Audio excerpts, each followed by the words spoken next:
Hello, everyone. Welcome to This Is CDR episode 87. We're very excited to be welcoming returning guest and episode 2 presenter, Dr. Garrett Boudinot. Looking forward to a great show today.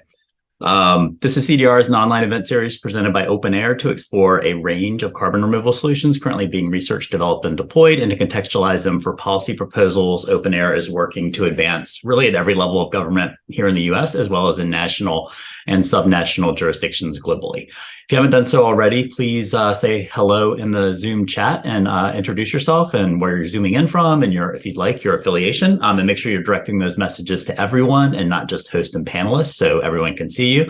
My name is Toby Bryce. I'm based in Brooklyn, New York. I work on policy and market development with OpenAir. Quick background on OpenAir. OpenAir is an all-volunteer organization dedicated to the advancement of responsible deployment of carbon removal. We are a global community. We work together on shared open source missions in the areas of policy, innovation, communications, and activist market development. My colleague Megha Raghavan is running the chat, and she's putting some links in there that you can follow up on to check out our website, and there's a form you can sign on to join our group. This is kind of a view of some of the things we work on. We have a few dozen active missions, again, ranging those 4 different areas of action and lots to work on, many different things to get involved with, and we'd love to have you be a part of what we're doing.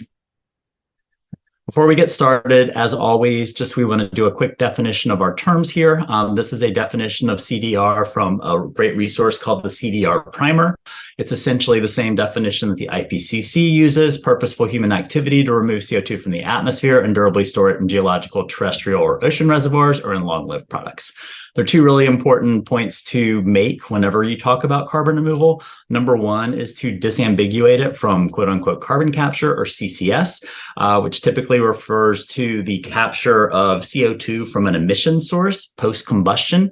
In most cases, this is a form of emissions reduction and not carbon removal, meaning that goes on the emissions reduction side of the ledger, and it's not removing CO2 from the atmosphere.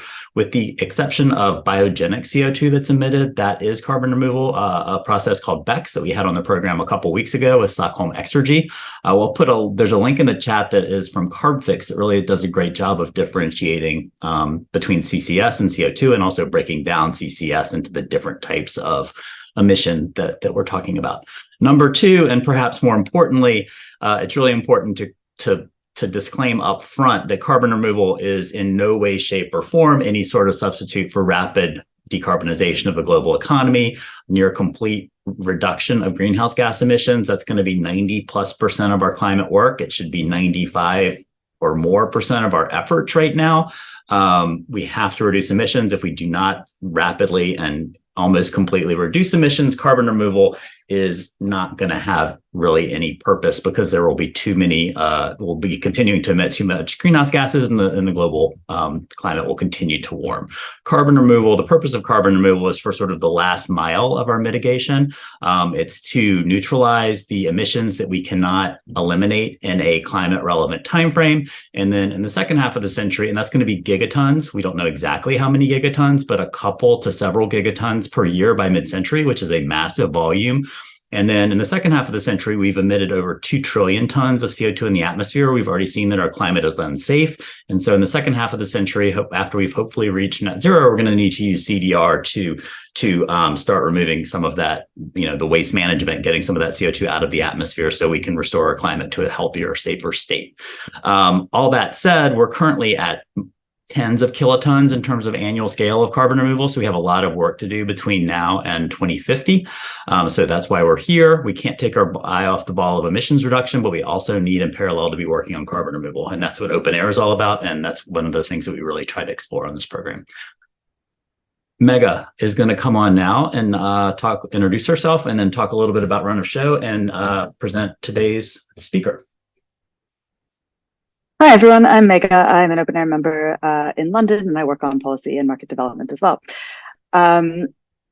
So just quick housekeeping notes before we start. We're going to start with a quick presentation from Garrett, followed by a few prepared questions from Toby, and then moderated audience Q&A.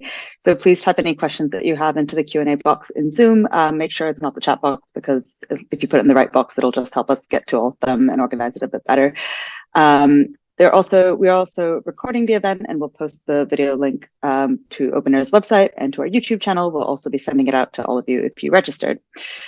All right, this week we're very pleased to welcome back Vycarb founder and CEO Dr. Garrett Boudinot back to the program to discuss this company's innovative approach to decentralized carbon removal through real-time autonomous and direct measurement of CO2 in water. Dr. Garrett Boudinot is the founder and CEO of Vycarb, which is an early stage startup on a mission to empower the world with high quality, high impact carbon dioxide removal. Climate change has been the sole focus of Boudinot's career, from carbon chemistry and ecosystem impacts to social adaptation and wildlife conservation.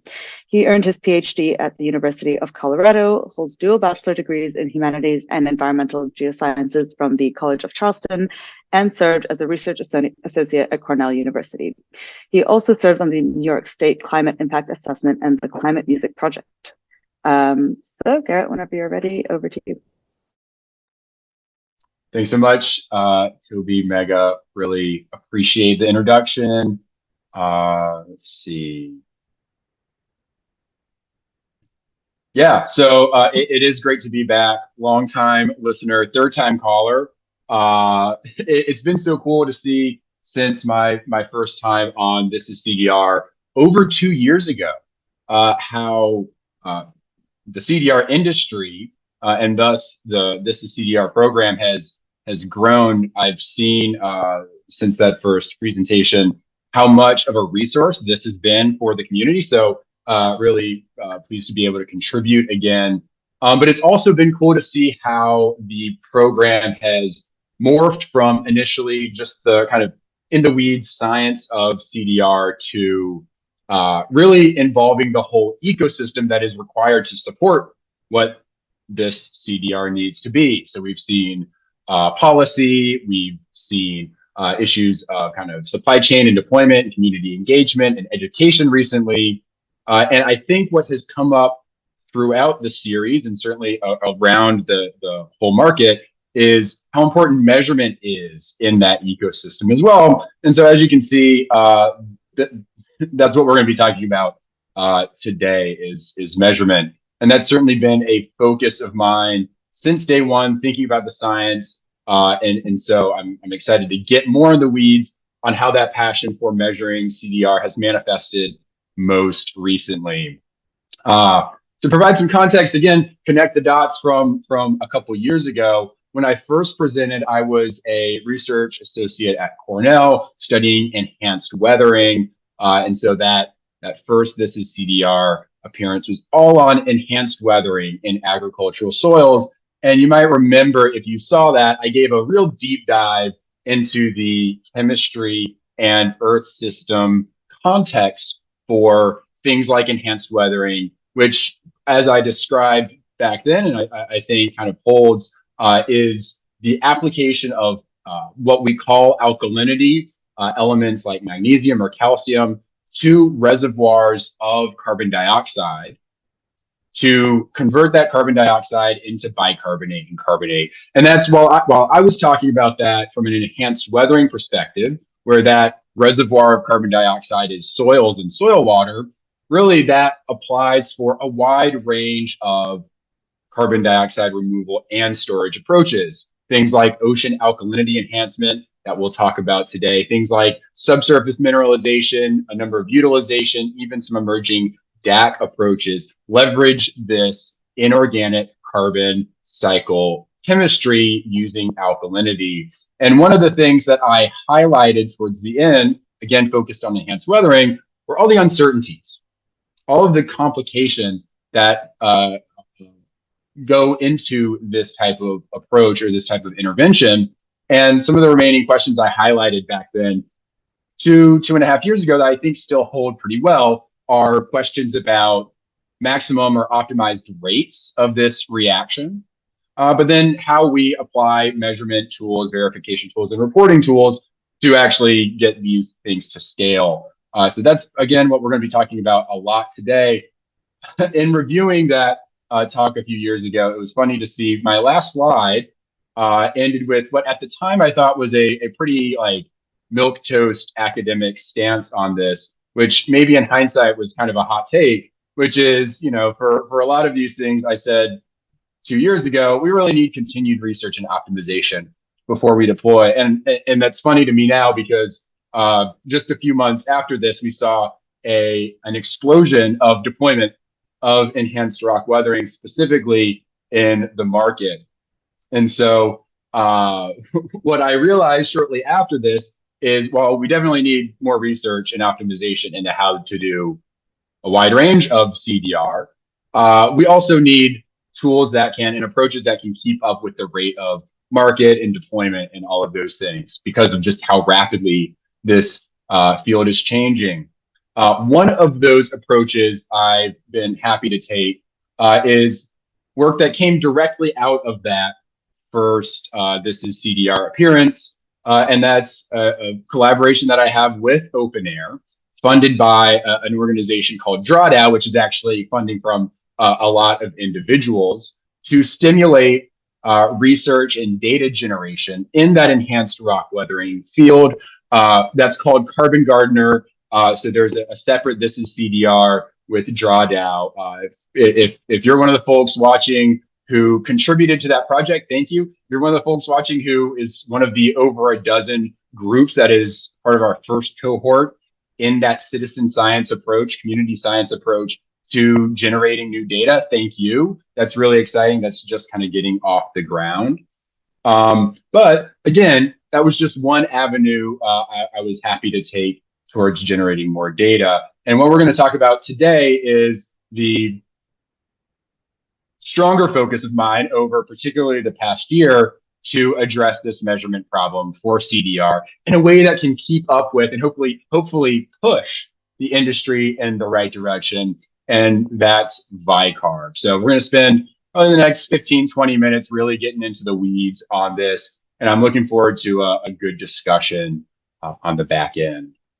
So just as a roadmap for what we're going to be talking about today, I do think it's important for me to justify why I'm so obsessed with this measurement question.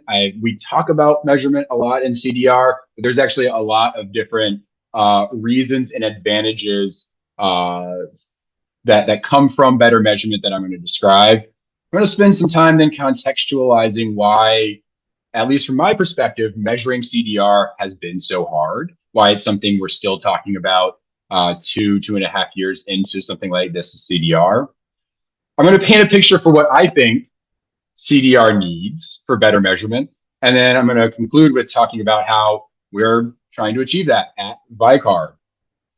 So we can get started with, again, why does CDR need measurement? And I think you're probably all thinking one acronym, MRV. That's what comes to mind when we think of measuring carbon dioxide removal. MRV, or sometimes MMRV, monitoring, measuring, reporting, and verifying carbon removal. I've got the clip art for like a business handshake there because I think most folks put MRV in the market context. We have MRV as a way to certify, verify, and report from suppliers to buyers that X amount of carbon dioxide was actually removed or stored.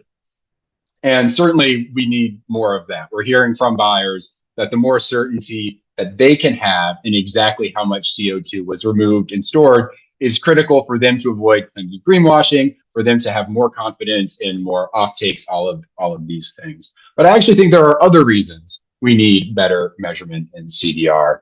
One of them, from the supply side, is optimizing the deployment of CDR. So while we can talk about ways to report and verify CDR, if we don't have real-time measurement for how CDR is playing out in these different environments or in these different settings, how are suppliers going to optimize these processes to be most cost efficient? And so this is something I've actually had several conversations with suppliers across, whether it's DAC, whether it's underground mineralization, whether it's, soil, water-based, all of these, the lack of measurement is actually holding back the ability of these suppliers in many cases to optimize the deployment. And that's something I think about a lot.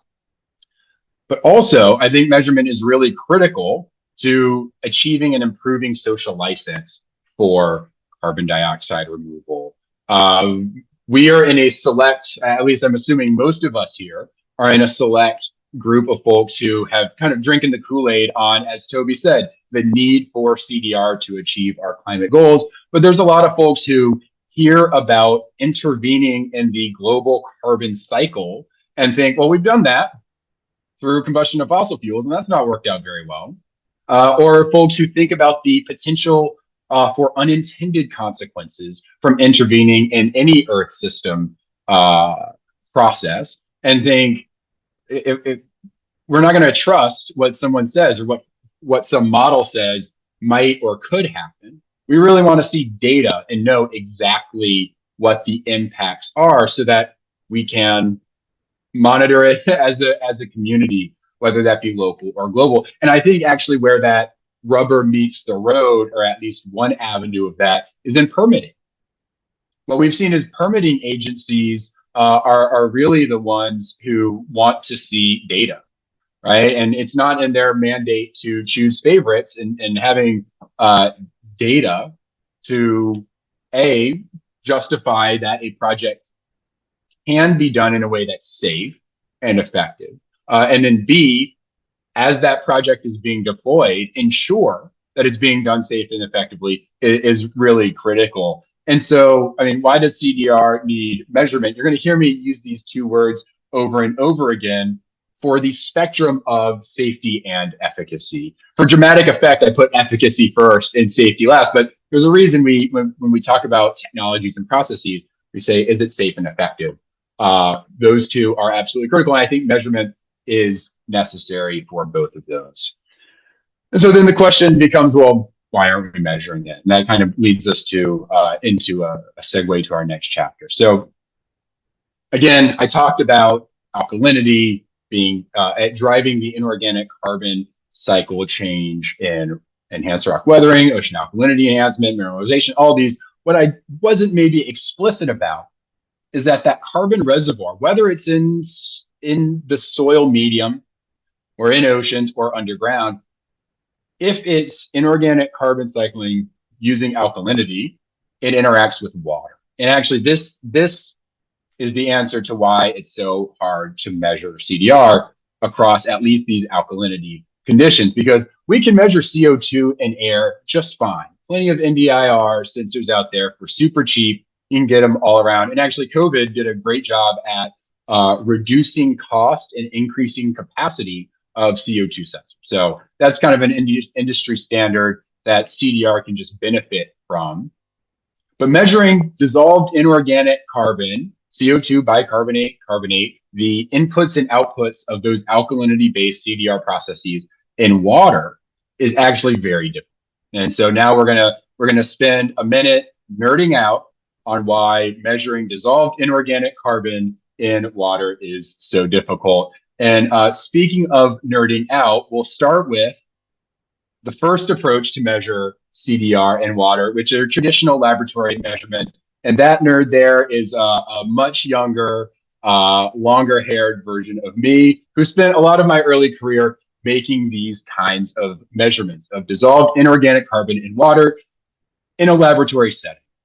What's required there is you take a sample from the field, you bring it into the lab. You've got a handful of analytical techniques that are available. You might hear things like DIC analyzer or coulometry or total alkalinity or potentiometric titrations. All of these require changing the chemistry of the sample and require a good amount of time to make a single analysis. And that's on a piece of equipment that's very expensive. All that is to say, these are the time, the labor, the expense, the emissions to go out into the field and come back, the limited geographic or geospatial scale, the limited temporal scale that one can sample. All of these are huge barriers that traditional measurement approaches face in trying to measure the efficacy of CDR. Now, some folks, particularly in chemical oceanography, but also in soils in a lot of other settings, have developed field measurement techniques, field sensors that can go out, that can streamline the measurement of some of those key conditions so that we don't need to go, have an individual go out to the field and come back. There are some sensors that can be kind of used as proxies that can help us estimate components of that dissolved inorganic carbon in water. There are commercially available PCO2 sensors or pH sensors that scientists can use that data to interpret and calculate dissolved inorganic carbon. There are some what are called lab on chip that have been developed and are continuing to be developed that kind of miniaturize and field prepare those traditional lab measurements for the field. But all of these are very expensive. Field PCO2 sensors are over 20 grand a pop. And, you know, really none of them have been shown to measure all of the different inorganic carbon chemicals, CO2, bicarbonate, and carbonate, quantitatively, robustly in field settings to be able to deploy at a rate that can support a global scale, gigaton scale carbon dioxide removal market. And so the other approach that a lot of folks are taking is combining some of those with modeling approaches. And so there's been a lot of excitement around what models can do and a lot of certainly funding going towards modeling regimens for ocean-based carbon, soil-based carbon, even a lot of subsurface and other approaches. And while models are really useful in understanding systematics and conditions, they need to be fed by or at least validated by data. And again, the limitations on field and traditional measurements means that even the best models are, particularly in dissolved inorganic carbon space, severely data limited. And then there's also problems of the fact that the data that we might be feeding into these models that are carbon-based data about CO2, bicarbonate, and carbonate. I'm obviously using oceans here as the focus. If that was collected in the 80s, we know that the ocean's carbon cycle has changed dramatically since the 80s because of climate change. And then if we're using that to project how these carbon cycle interventions will manifest in the ocean over the next 10, 20, 30 years, again, that changing baseline means that the fundamental processes, pools, and fluxes of carbon in the ocean will have changed or be changing. And that will make those models, I think, inadequate to properly quantify with high certainty how effective and safe CDR is. So this is kind of, again, in the weeds on the science, at least from the analytical perspective, why measuring CDR using alkalinity in water is so difficult. So what does Garrett think we need to solve this problem? And I think most folks would agree, regardless of where you are in this space, you hear what I just said, and you probably hear, okay, we need better tech to measure these different inorganic carbon molecules in water. Okay, great, agreed. We need something that is a field-based sensor, but something that is low cost, robust, scalable, which is in part low cost, but also has to deal with how it's calibrated, how it's deployed, and it needs to be reliable and accurate. And that takes a good amount to demonstrate. I'm going to stay on this for just a second. I mentioned that there are PCO2 sensors out there. And okay, well, they're expensive. What if we made those less expensive? Well, CO2 in water, if that's all we're measuring, changes from a lot of different things. Photosynthesis absorbs CO2 from water. Warming temperature releases CO2 from water. So if we're just measuring CO2 in water, it's very difficult, again, whether it's suppliers, buyers, verifiers, whoever, it's very difficult to have confidence that just that change in CO2 in water actually is driven by a carbon removal process. What we really want to measure is a concomitant reduction in CO2 and an increase in bicarbonate and carbonate, or for some processes, an increase in solid carbonate like calcium carbonate minerals. And so I say whole system for efficacy and impact, because I really think that's important. We need to quantify all of this. And so, okay, yes, we need better tech to measure these different chemicals. But I also really strongly believe is that we need better tech to deploy carbon removal, deploy alkalinity in water to remove carbon dioxide in a way that can be measured. I really think this is something that, okay, this is CDR, cutting edge public forum for discussion of state of the art carbon dioxide removal approaches is only 2 years old. These are early days. And so while I think a lot of folks say, hey, we came up with an idea that we want to deploy for carbon removal, and we'll figure out the measurement later, and there's a ton of uncertainty, we're never really going to have it right. I think measurement is so critical to all those components of efficacy and safety that instead we should be focusing our efforts on innovating ways to deploy carbon dioxide removal in a way that can be better. So how do we do both of those? I'm going to at least talk for the next, I don't know, maybe 5 to 8 minutes on how Vycarb is approaching both of those. On the first level, we have developed a measurement technology that is pretty low cost, that can quantify the concentration of carbon dioxide, bicarbonate, and carbonate individually in any water.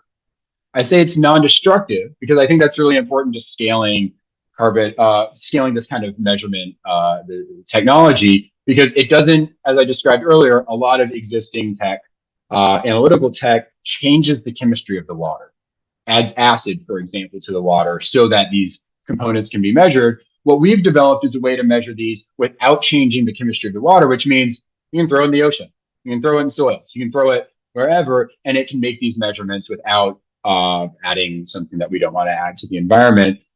It's also fully autonomous. It does take discrete samples, and so it takes measurements, every 5 to 10 minutes. It's something we're constantly optimizing in terms of where it can be deployed, what conditions it can work under, and how quickly and what size sample it can work with. But this is a really exciting thing, and I'll show some data from this later to substantiate some of these claims. But the other thing that we are developing is a technology that can deploy, again, alkalinity for converting carbon dioxide into stable bicarbonate and carbonate in a way that can be measured. And essentially, what that means is we're using our measurement tech to quantify the carbon cycle of water before we do anything to it. And that allows us to cater our addition of alkalinity to that water based on the starting available CO2. And we do it in specific environments where this really makes the most sense. And then we actually quantify that reaction while it's happening and once it's been completed, so that we can quantify the reduction in CO2, we can quantify the concomitant molar increase in bicarbonate and carbonate, and we have the data to show that this was done safely and effectively. So now we're going to get a little bit more specific. Everything I'm going to show from here on out is work that was done by really an incredible team of scientists and engineers over at Vycarb. Just some boilerplate on the company. We're based in Brooklyn, New York. We're about a year old. We are supported by a number of different accelerators, incubators, fellowships, trade organizations. I'm showing some of them here. I'll show more later. And so in just our first year, we've been able to rally enough of the support and the right people to really do some incredible work that, again, I think is not only useful for us as a company, but hopefully will be useful for the carbon dioxide removal industry as a whole. So now I'm going to double click on both of those, the measurement tech and the deployment tech, with a bit more specifics based on the work that this amazing team has done. So first, on the measurement tech side, what we've developed is, and here I'm showing an early, actually our first field deployment of an early iteration of this. It's a multi-component sensing apparatus. For those who like jargon, it's a combined electrochemical spectroscopic sensing approach. We have validated this using laboratory standards first, and then field deployments across a range of dissolved inorganic carbon conditions that we're lucky to have available to us naturally, from the New York City harbor out down Long Island and other locations. And then we do our own independent validation of this quantification approach using those traditional lab techniques that we do ourselves, but then we also send out to independent academic labs. One of the things I really want to highlight here is there's an enormous potential to have this be used and benefit a wide range of carbon dioxide removal and storage approaches that interact with inorganic carbon and water. And I think this is, again, enhanced weathering, ocean alkalinity enhancement, underground mineralization, utilization, subdac. I also think it works for many biological approaches, things like kelp sinking, things like seagrass and other kind of blue carbon, because all of these affect the inorganic carbon cycle. And so this is something that we're really excited about getting out into the field, particularly as we build capacity as a team to more productize this. We do have this IoT enabled, so it's sending direct real-time data to our online dashboard for folks that are curious. Happy to do a demo of that. Actually, Lindsay on our team has really single-handedly done. It's really incredible in the short time that she's been working on this. And so this is big. This means that we now, for the first time, get real-time data of changes in the natural inorganic carbon cycle wherever we deploy, and have that data at our fingertips at any given point. And then we have the resulting carbon dioxide removal data given to us as well. So now let's just spend some time on the deployment tech for carbon dioxide removal in a way that can be measured. I'm going to spend a minute on the chemistry here because I think it's useful. So we were very deliberate, essentially had the liberty to design this based on kind of working backwards. What do we want? What do we need? And then how do we design it that way? And so when we said, what do we want? What do we need? We started with this basic quasi-accurate stoichiometric balance to illustrate how CO2 combines with water and alkalinity to form bicarbonate. And we said, this is something like this is what underpins a huge opportunity for long-term scalable carbon dioxide removal and storage that can be done at low cost. And there's been lots of This Is CDRs on this. But we said there are some key problems here. Again, how do we deploy this in a way that we can measure it? And then we said, well, what's stopping us from measuring it accurately and reliably now? And so we're going to spend a minute on this. The first, we said that reaction rate for mineral alkalinity, if we're using solid mineral sources of alkalinity like calcium, that reaction rate has a big question mark over it. How quickly does that occur?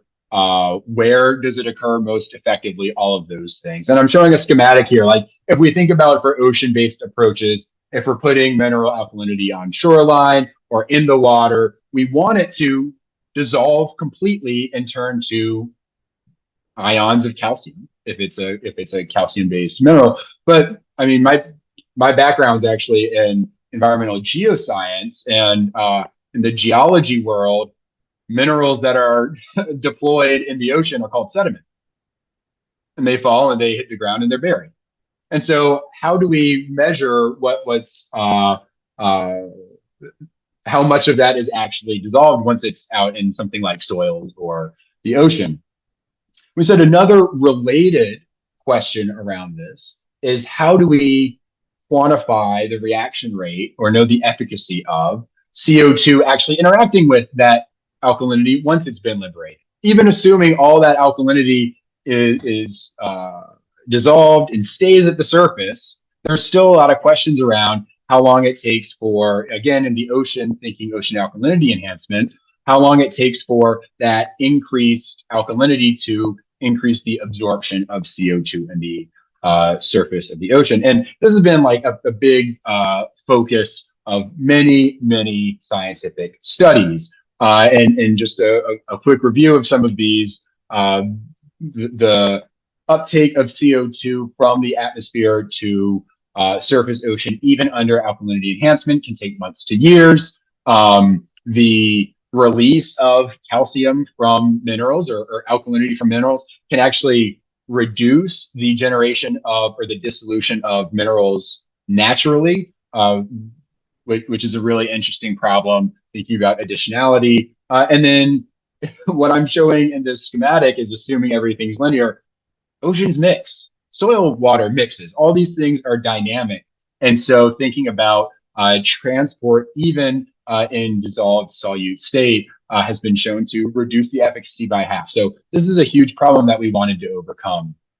And so a couple ways we decided to do that. One, we said we're going to focus on pre-dissolving our mineral alkalinity on site so that we can have an immediate reaction. And that required some chemical and mechanical engineering to design a system that can take easy to transport, low cost mineral alkalinity and actually convert that into dissolved and essentially mix it with water to convert that into a dissolved form of alkalinity so that once it's added, we know that it will interact immediately, and we've built in some mechanical mechanisms to ensure that anything that comes out of our system is fully dissolved.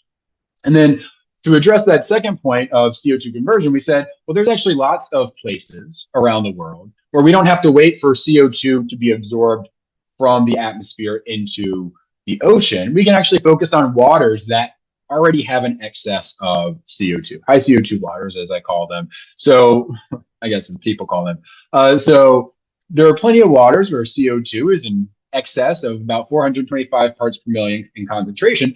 And those waters actually degas, emit CO2 back to the atmosphere. And so we said, if we focus on those waters, that provides us an ample supply of reactant CO2 to, again, create an immediate reaction that we can measure.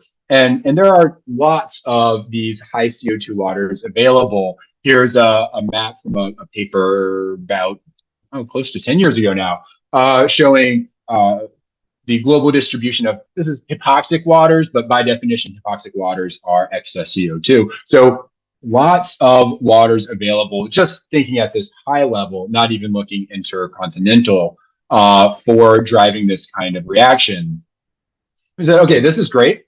We're going to design a system that interacts with those high CO2 waters, takes in mineral alkalinity, takes that excess CO2 water in, adds that alkalinity in our system so we can fully measure it and we can quantify how much CO2 is going in, how much bicarbonate's going out. We said, okay, that's really nice. But then there's another key problem with applying alkalinity, particularly since now we've decided we're focusing on natural waters that have high CO2, and that's adding too much alkalinity. You might have heard of some of the many papers that came out highlighting that by adding too much alkalinity, it can cause something called runaway carbonate precipitation, or just precipitate calcium carbonate. This is something that a lot of folks are constantly kind of talking about and questioning of, like, oh, if we just generated carbonate minerals in the ocean, wouldn't that sequester CO2? And actually, because of the complicated nature of this dissolved inorganic carbon system in water, we actually don't want to precipitate calcium carbonate minerals. It's much more effective to convert CO2 just to bicarbonate. And by adding too much alkalinity, we can precipitate carbonate minerals. And so that's a problem for the climate. There's also plenty of safety problems that have been discussed in the literature about adding too much alkalinity for organisms. So we said, this is definitely something we want to avoid. And so what we decided is that by working in high CO2 waters, we can design a system that controls the release of alkalinity based on what our starting conditions are. So in other words, if the natural starting conditions of the water, because it changes daily, seasonally, hourly, let's say right now where I'm at, the conditions, if I added alkalinity, it would cause carbonate precipitation or problems for biology, I'm not going to release any. Because we have this measurement tech, we have the ability to have a responsive alkalinity release process. And that allows us to maintain normal carbonate chemistry, essentially avoiding those negative safety and efficacy impacts. And we'll share some data later to actually in just a bit to demonstrate that. Now that I've described the two components of how we approach this, I'll share, like, what's this look like in the real world thus far. And I'm going to focus on one of the more exciting pilots of ours, And that's because it is in the New York City harbor. And so here I'm showing a picture of Lindsay from our team. I'm going to spend a second shouting her out. She's our operations manager. She does software. She does field deployment. She does a lot of analyses. And it's really thanks to the hard work that she's been doing out there that we're able to show all of this data. At the Governor's Island, which is in the New York City harbor, there's a 501c land trust. They've decided to leverage this island in the harbor as a test bed for climate solutions. And Vycarb was lucky enough to be the first company, the first organization to get a pilot site for our one of our smaller scale systems. And so that's what I'm going to talk about today. Two things I'm going to highlight though before moving forward. One, you see from this bottom picture, this is a public resource. There are multiple ferries that go out every hour from around the New York City area. They get over 500,000 visitors. So if you're in the area or if you're coming through on a visit, please stop by. You see there's long-term physical signage out there telling you about our process. We're happy to do a tour if you drop us a line and let us know you're going to be there. And speaking of tours, this is because it's a public resource. There's actually a high school on the island that's focused on maritime trade and science. That's what I'm showing in this top right image, is that we're actually able to use this pilot as an educational living laboratory for that high school. And Lindsay and Gabby have been doing work with that high school even just a couple weeks ago. So this is not just good for us to deploy our technology, test our technology, and optimize, but engage the community, which we believe measurement can let us do really effectively. So a lot of talk about measurement. Let's see some data. I mentioned that this measurement tech that we've developed is useful outside of CDR, just as a monitoring technology for being able to quantify these complex carbon dioxide, bicarbonate, and carbonate dynamics in natural water. And that's what all I'm showing here. This is just a snapshot from a couple weeks ago in October, where you see at the top CO2, then bicarbonate, then carbonate moving down, all in concentrations, so milligrams per liter. And then we're also showing some other useful water conditions, things like salinity, temperature, and pH, importantly. And so this is actually really useful as a tool, kind of a first of its kind, non-destructive, low-cost sensor that can just measure these chemicals in water alone. Really cool. I'll just say, like, if you want to nerd out, you can screenshot this or talk to me. We can chat later. Like, you can see tidal fluctuations in this estuary system. You can see changes diurnally due to productivity. So lots of cool science that we can nerd out on just from this data. But wait, there's more. We can also provide the data of the same waters when exposed to alkalinity using our process for carbon dioxide removal. So the black was the same data that I showed last. The red is showing the water chemistry measurements after we've provided our alkalinity in our system. So as it's leaving our system, you see CO2 concentrations go down, bicarbonate and carbonate concentrations go up. We know volumetrically the amount of water in our system, so we can get grams of CO2 going down, compare that to grams of bicarbonate and carbonate going up, and ensure that that CO2 has been locked away. I also show, again, these other conditions. The bottom panel, I think, is really important, though.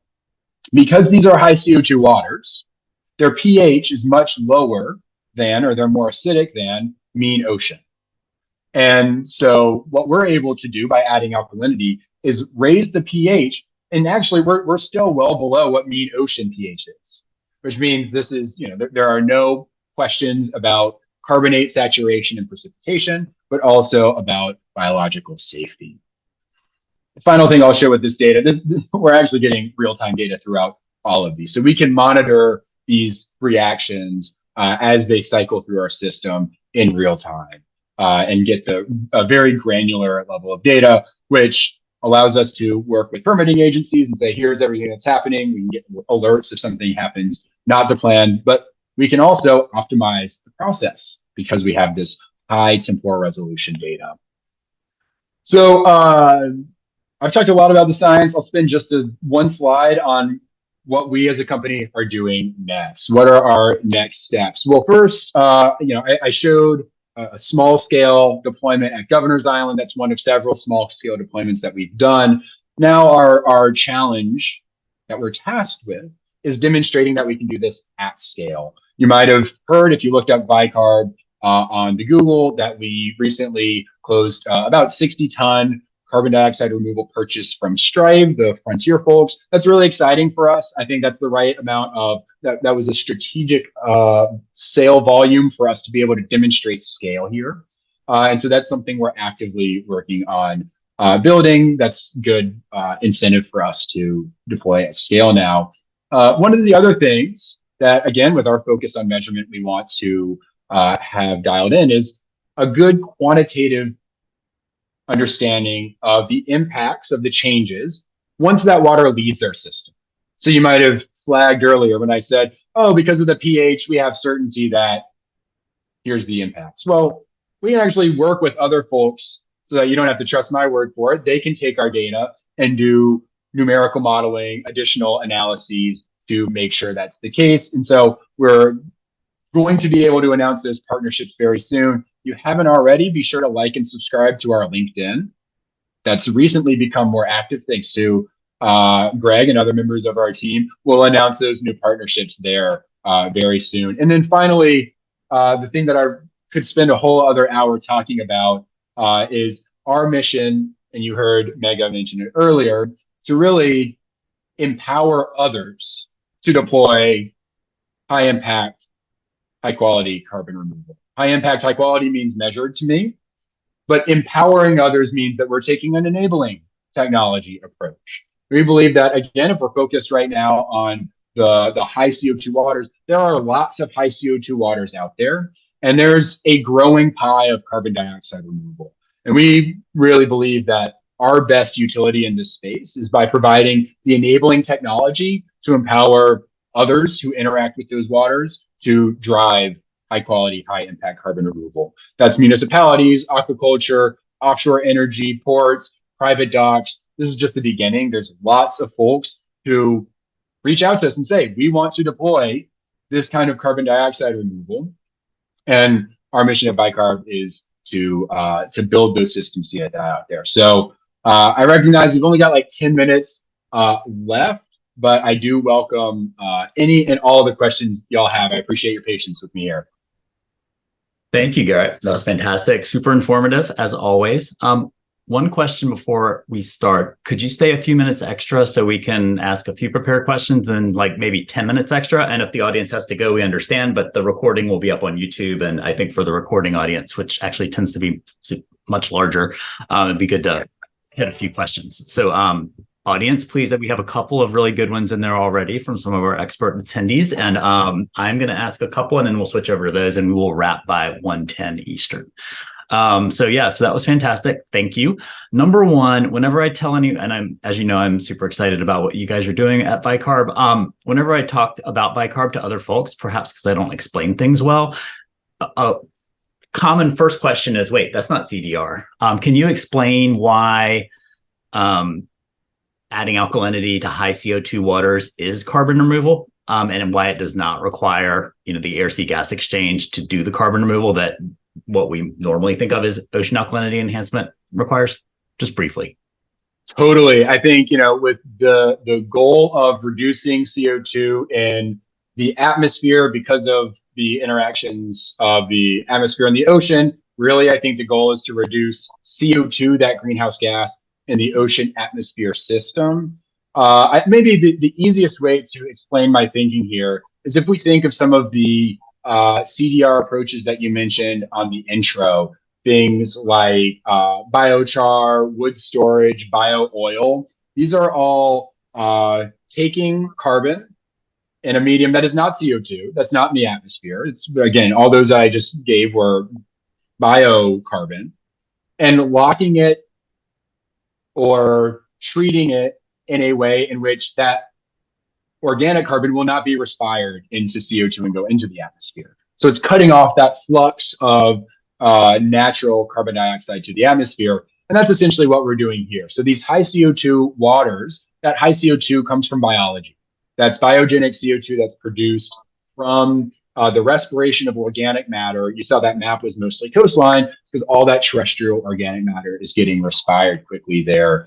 And so what we're able to do is lock away or reduce that flux of carbon dioxide into the atmosphere, which I think is actually comparable with most non-DAC type CDR approaches. And the final thing I'll say is we actually like that more because it's got an immediate impact. So we work in kind of these surface waters where CO2 is actively degassing. Because we can measure this, we can show that we cut that flux off immediately.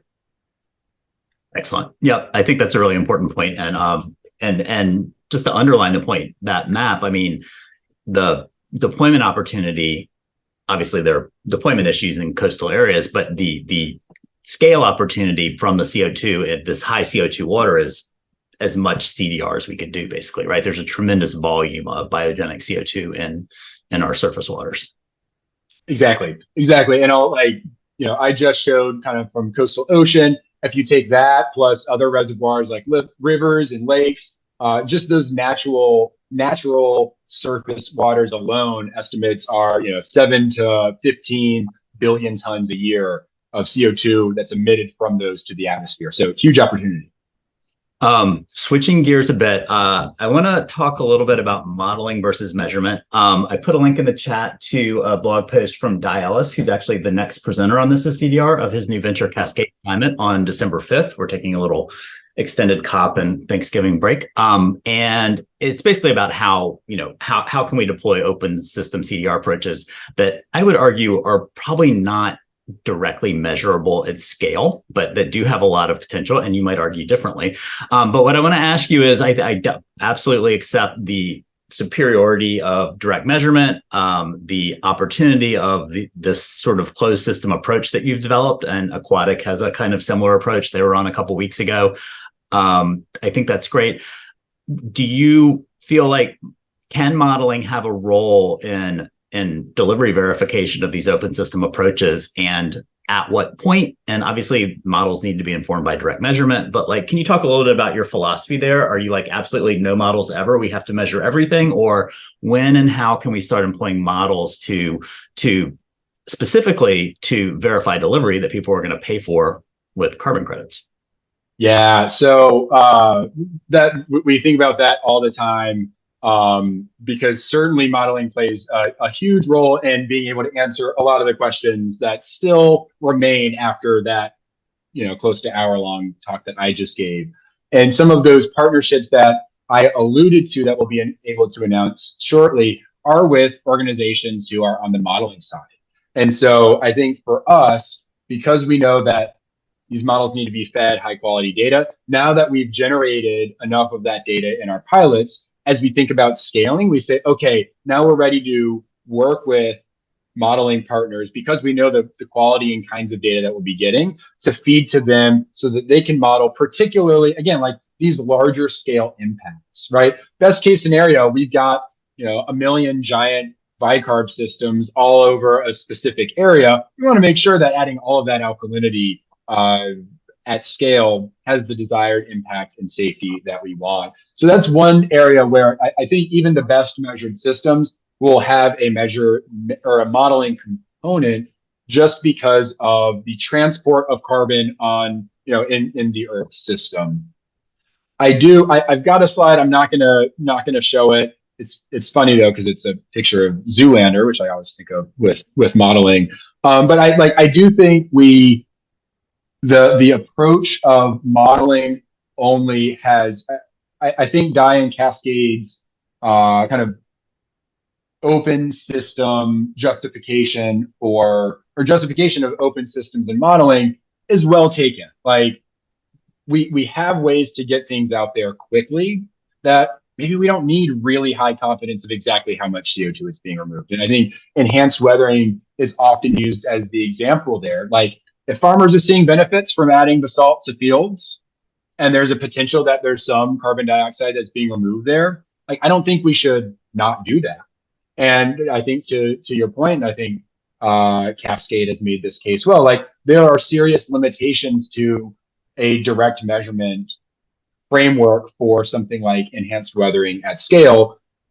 So to me, certainly there are plenty of approaches where the benefits and potentials mean that we can deploy without having 100% measurement certainty. However, I think for some settings like, directly modifying coastal water chemistry, or for some market reasons. So buyers who might say, look, we've already been hit by greenwashing or by attacks saying that we're greenwashing, or for our own reasons, we want more certainty of exactly how much carbon dioxide removal our payments are driving. I think there's a huge need for better measurement. So it's a yes and answer ultimately. Thank you for that. And I think we don't want to put too many words in Dye and Cascade's mouth. They definitely are employing a lot of measurements to sort of, and they are, as we will learn in a couple of weeks, this is a new field building organization working on a high quality, non-commercial community standard for measuring and delivery verification for enhanced weathering. So super exciting. And oh, yeah. Thank you, Tank. Do you want to stop sharing your screen, Garrett? Sorry. Or I can probably. Okay. Yeah. Cool. One last question for me. It's going to overlap slightly with Dr. Rao's very good question, but we can do the second part of Dr. Rao's question. But I know since you come from the world of enhanced weathering, and I've heard you talk about this in a really interesting way. Any of these pathways to scale are going to need massive amounts of alkalinity. And whether it's enhanced weathering, ocean alkalinity enhancement, the Vycarb containerized approach, aquatic. What are your views on sourcing the alkalinity? I believe I read in your Frontier application, which we posted in the chat, that your systems are relatively agnostic as to the type of alkalinity and can work with multiple alkalinities.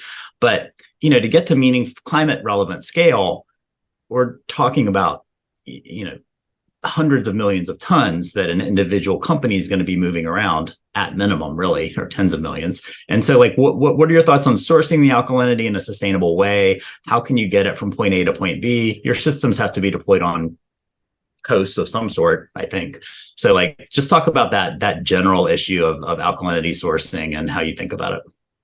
Totally. And I'm glad we're touching on this because I kind of glossed over in my description of our approach, focused on the measurement, but that alkalinity need is part of why we focused on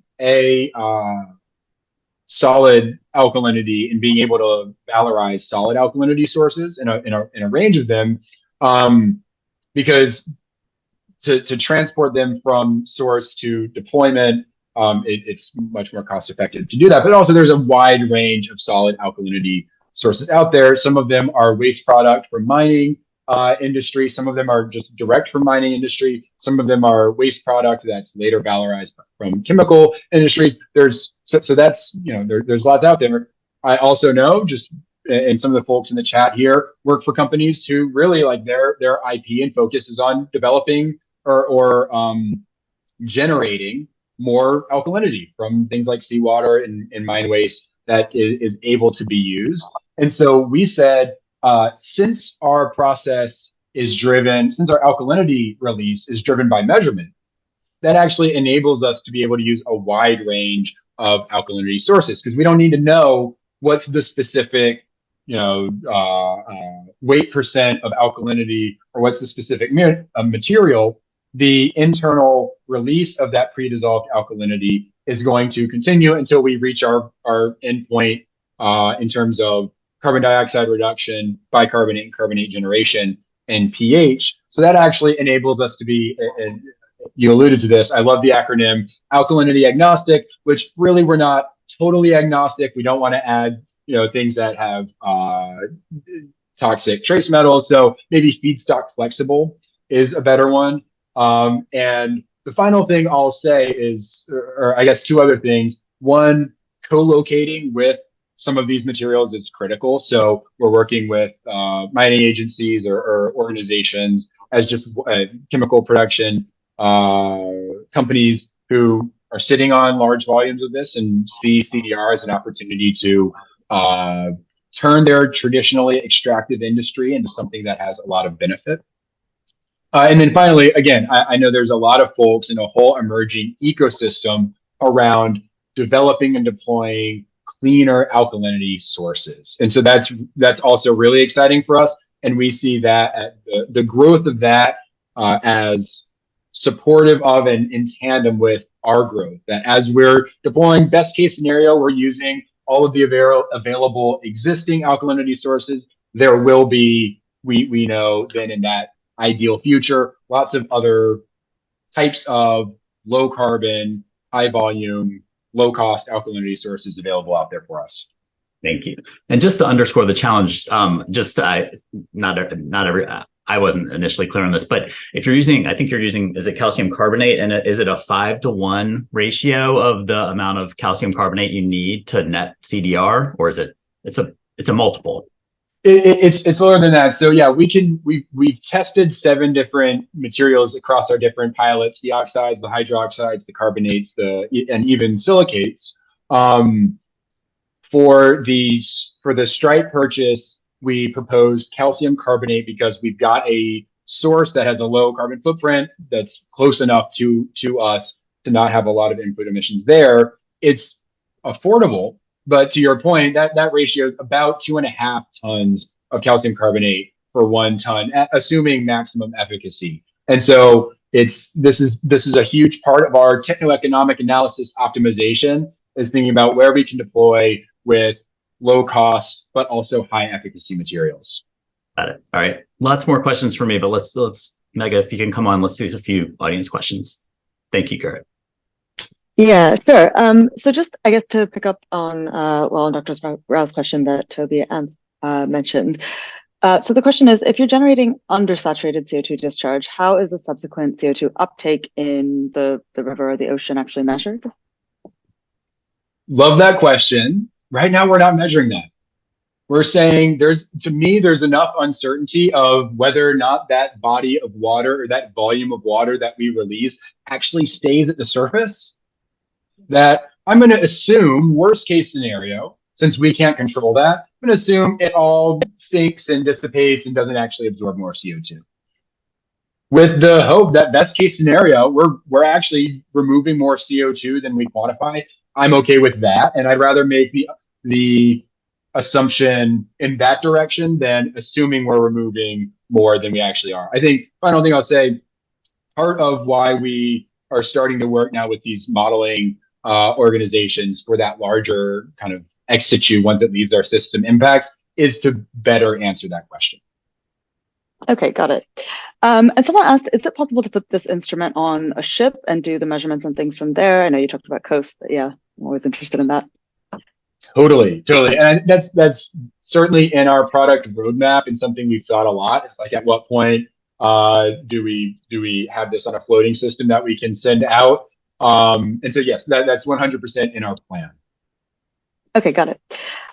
Cool. And then we had another one from Dr. Rao, which is, if you're operating on CO2 supersaturated waters and reducing the potential CO2 source, how can you be sure, or can you be sure that the CO2 consumed is not like CO2 not emitted, if that makes sense?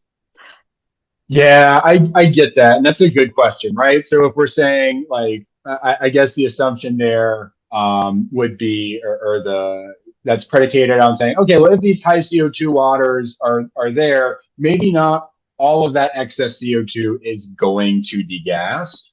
I think where we're situated, or the locations that we want to focus on, they're such high CO2 that if for example, the East River, which is where that pilot is that I showed, that's on average like 2,000 parts per million CO2 compared to 425 in the atmosphere. So really, really high CO2 waters. And so we're happy to work under the assumption that CO2 is, a lot of that CO2 is actively degassing, and that's substantiated with a lot of flux measurements that have been done in some of the literature. Again, part of the way we're planning on answering that as we scale to new locations is working with those independent modeling partners. And then I do kind of think at a higher level, again, if it's an ocean atmosphere system, so reducing it in these waters that are entering the ocean will still reduce that kind of net greenhouse gas reservoir in the ocean atmosphere system. Got it. Okay. And then do you have any like public papers or anything out to sort of show how your measurement tech calibrates against, traditional typewriters or other traditional systems? Not yet. So one of the academic labs that we work with who's doing independent analyses, we're planning on publishing something with them. So again, we want to make sure that that's robust. So expect that in the pipeline. Cool. And then last one, and I think this one's a bit detailed, but I'll make it a little more general. This person is working on a Great Lake in Africa, which has quite a complex CO2 balance and flows, and they're interested in knowing if your system would cover their needs. How can people get in touch if they're interested in maybe, learning more, collaborating, getting your system tested on a project they're working on? Yeah, and again, like we would love to help other people working on this with any of the tools that I described today. So please do get in touch. I had my email on the slides, but it's Garrett at vy-carb, Vycarb.com. Also, if you just, thank you, Toby. And if you go to our website, vy-carb.com, there's also a contact. Those are ultimately routed to me. So would love to hear from any and everyone listening for thoughts, potentials for collaborations. And again, really appreciate everyone's time. Great. I think that's it. Thanks so much. It's been great having you. Thanks for staying a bit extra as well. And Toby, back to you. Thank you, Mega. Thank you, Garrett. And thank you to the audience. This is really great discussion. We will be posting the video up to YouTube shortly. Kind of a busy week, but we'll do it as soon as we can. And just a couple of programming notes just to close things out. Here's Garrett.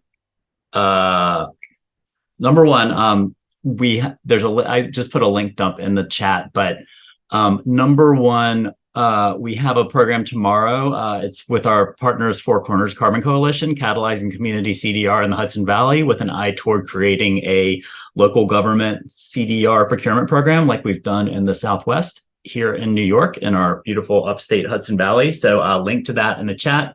Please join. You can also connect with OpenAir if you'd like to get involved with that effort. As we mentioned, we have Cascade coming on the 5th. On the 12th, we have another marine CDR company, Rewind, that's sinking terrestrial biomass in the Black Sea for carbon removal. And then again, continuing on with this ocean theme, we have our friends from Carbon to Sea coming on December 19th. They are working on they're another non-governmental field building organization looking to create a network of field trial sites to test ocean alkalinity enhancement and other high potential marine CDR approaches. Here are our friends Di and Jenny, who will be joining us on December 5th. Super excited for that. So everyone, please be well. If you are celebrating Thanksgiving in the coming weeks in the US or Canada, have a great Thanksgiving. Many of you will be going to COP. Have a good trip, and we will be in touch soon. Thank you so much.